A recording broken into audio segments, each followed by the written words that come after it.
Assalamualaikum warahmatullahi wabarakatuh.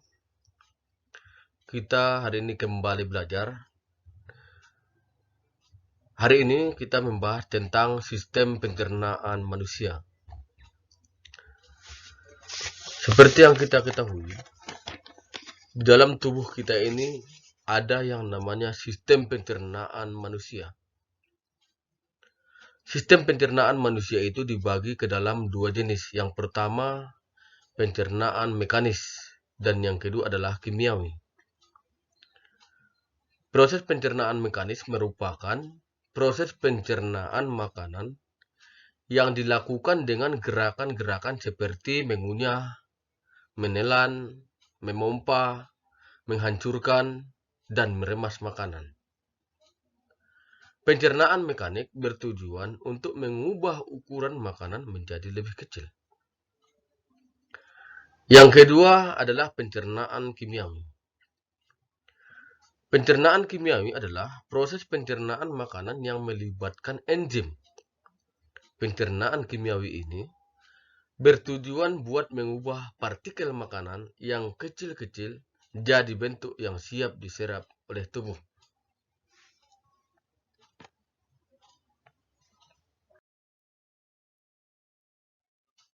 Berikut ini kita lihat tampilan organ pencernaan di dalam tubuh manusia. Seperti inilah organ yang ada dalam tubuh kita.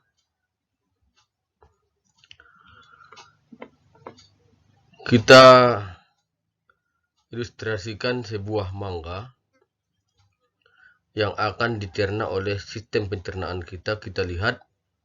Mari kita lihat seperti apa perjalanan atau proses pencernaan dalam tubuh kita. Mangga ini akan kita potong, kemudian masuk melalui organ yang pertama, yaitu rongga mulut.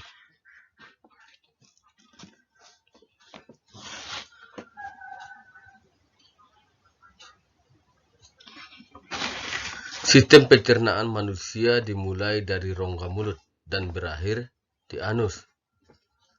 Mulut berfungsi sebagai tempat masuknya makanan dan dimulainya proses pencernaan. Gigi akan memotong makanan dan juga kelenjar ludah menghasilkan enzim untuk menghaluskan makanan agar mudah ditelan. Di dalam mulut terjadi pencernaan mekanik oleh gigi dan juga pencernaan kimiawi oleh enzim amilase.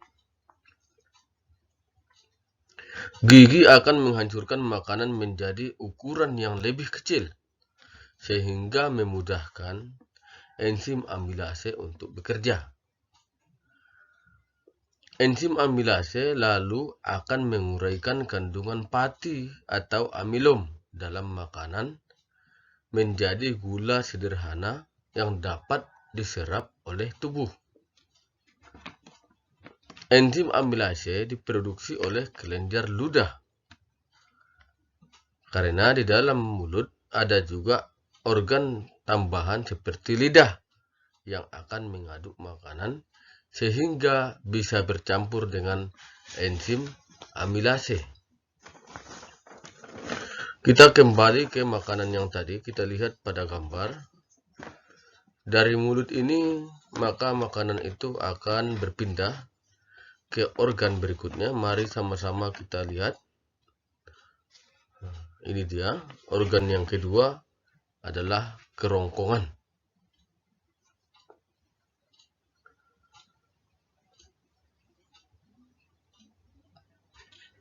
Tenggorokan merupakan saluran pencernaan yang menghubungkan rongga mulut ke kerongkongan. Maka makanan yang ditelan dari mulut masuk melalui faring dan diteruskan ke kerongkongan. Pada dinding kerongkongan terjadi gerakan peristaltik, yaitu gerakan meremas-remas yang mendorong makanan menuju lambung. Selanjutnya kita lihat, ini makanan tadi di kerongkongan akan berpindah selanjutnya ke organ pencernaan berikutnya. Sama-sama kita saksikan. Itu dia. Organ yang ketiga untuk pencernaan manusia adalah lambung. Di lambung ini makanan akan disimpan 2 hingga 24 jam. Kemudian dilumat dan dicampur, lalu lambung memasukkan makanan ke usus halus hingga lambung akan kosong kembali. Di lambung tadi terjadi pencernaan kimiawi, di mana makanan dicerna oleh enzim dalam getah lambung yang dihasilkan oleh sel kelenjar dinding lambung. Getah lambung terdiri dari pertama pepsin. Pepsin ini berfungsi untuk memecah protein menjadi pepton. Kemudian ada yang kedua, asam klorida. Asam klorida ini adalah asam yang berfungsi untuk membunuh kuman dan bakteri pada makanan dan juga mengaktifkan pepsinogen menjadi pepsin. Jadi, fungsi lambung itu yang pertama adalah tadi mencerna protein, yang kedua untuk menyimpan makanan, yang ketiga untuk mematikan mikroorganisme berbahaya yang ada di lambung karena ada asam lambung. Setelah melalui pencernaan di lambung, makanan akan perlahan-lahan didorong oleh lambung masuk ke usus halus. Berarti kita lihat makanan ini akan berpindah ke organ berikutnya, yaitu usus halus. Usus halus merupakan organ pencernaan yang terletak di antara lambung dan usus besar. Bentuknya berupa saluran dengan panjang sekitar 670 cm sampai dengan 760 cm. Usus halus bisa dibedakan lagi menjadi 3 bagian. Yang pertama namanya duodenum, yang ketiga jejunum, dan yang ketiga adalah ileum.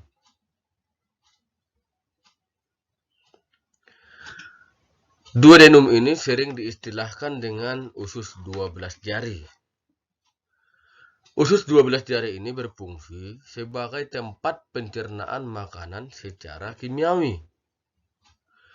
Yaitu caranya, makanan dari lambung yang masuk ke usus 12 jari ini akan dinetralkan dulu oleh senyawa bikarbonat yang berasal dari pankreas. Lalu lanjut dicerna menggunakan enzim amilase, lipase, dan juga tripsin yang berasal dari pankreas tadi. Kemudian amilase akan memecah amilum menjadi maltosa. Nah, maltosanya ini lalu lanjut dipecah menjadi glukosa oleh enzim maltase.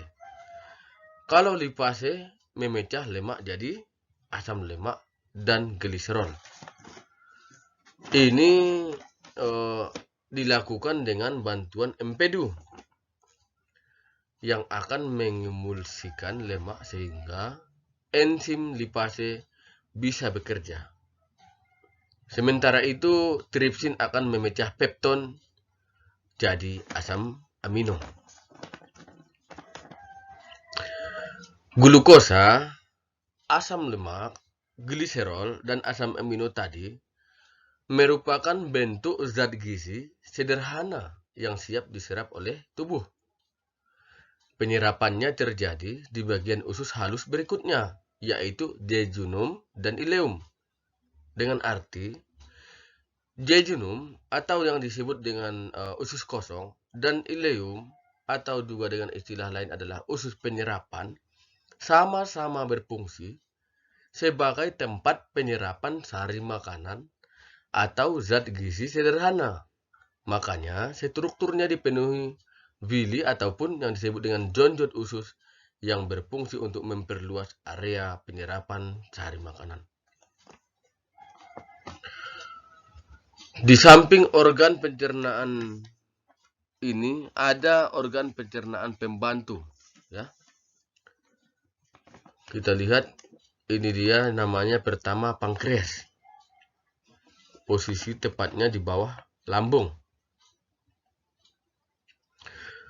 Pankreas ini berfungsi untuk memproduksi enzim pencernaan untuk mencerna karbohidrat, protein, dan lemak pada proses pencernaan yang terjadi di usus halus tadi.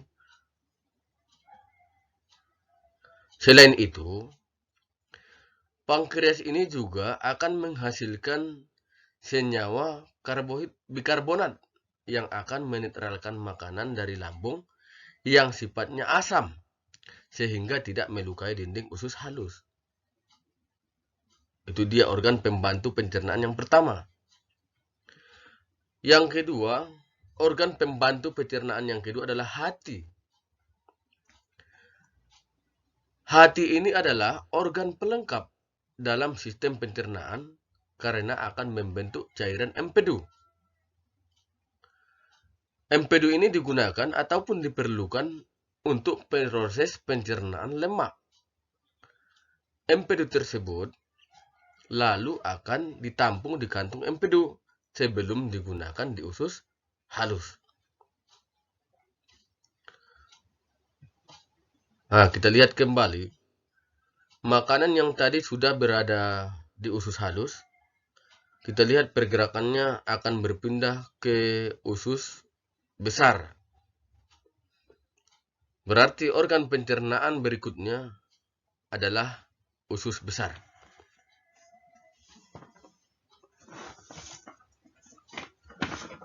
Usus besar adalah organ pencernaan yang terhubung dengan usus halus.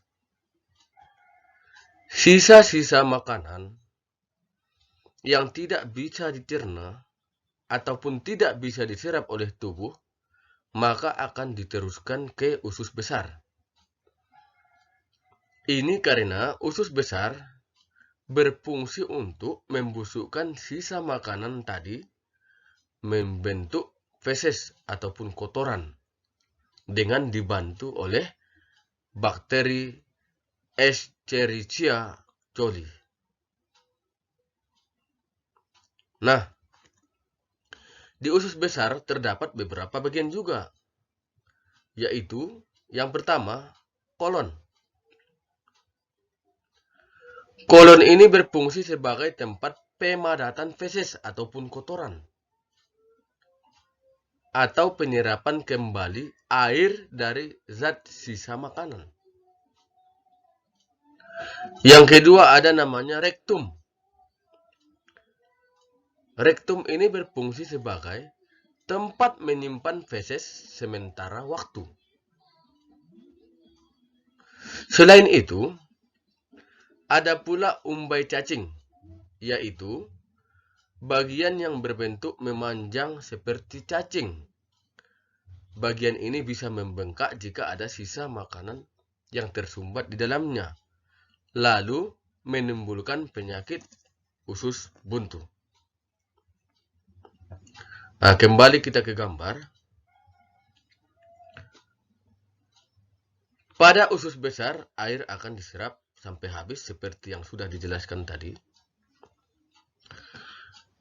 Ini makanan tadi sudah berada di usus besar, akan berpindah menuju anus. Berarti kita ketahui organ pencernaan berikutnya yang keenam adalah anus.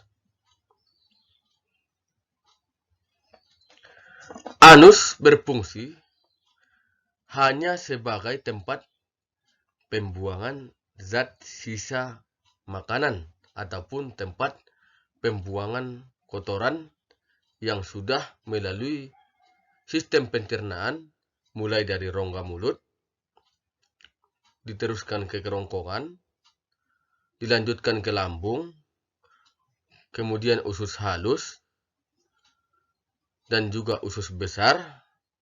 Nah, inilah yang keenam, yaitu anus, berfungsi sebagai pembuangan kotoran. Kita lihat gambarnya, bagaimana proses pembuangan lewat anus. Sisa-sisa pencernaan akan berakhir keluar lewat anus. Ini makanannya, kita lihat akan keluar lewat anus. Ini dia. Itulah organ pencernaan yang terakhir, yaitu anus.